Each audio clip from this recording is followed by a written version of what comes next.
France, 55 personnalités vont debout contre la loi sur les violences sexuelles. Le projet de loi en cause est porté par la secrétaire d'État chargée de l'égalité entre les femmes et les hommes, Marlène Schiappa. Christophe Simonafp. C'était le 1er août dernier.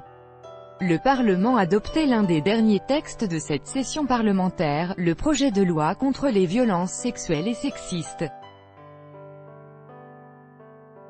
Parmi ces dispositions se trouve une réforme du seuil d'âge de non-consentement des enfants, qui avait pour but de criminaliser tout acte sexuel avec un enfant, pour mieux les protéger.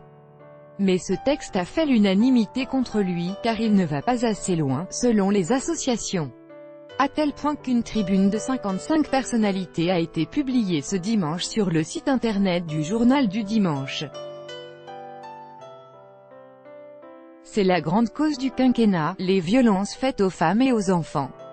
Sa traduction en loi a accouché d'une souris.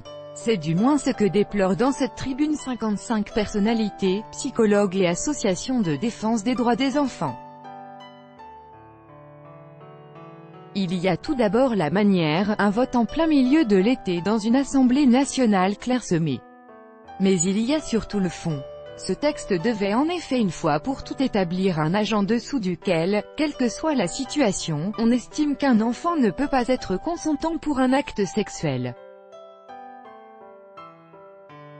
Marlène Schiappa s'y était engagée, mais la parole de la secrétaire d'État à l'égalité femmes-hommes n'a pas été tenue. Cette disposition ne figure pas dans la loi votée.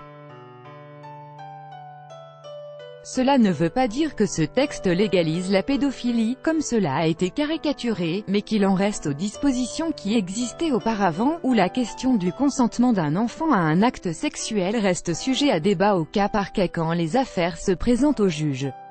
C'est une énorme occasion manquée, déplorent les signataires de cette tribune, et une occasion qui ne se représentera pas d'aussitôt, puisqu'il faudra au moins attendre la prochaine législature pour avoir un nouveau projet de loi sur le sujet.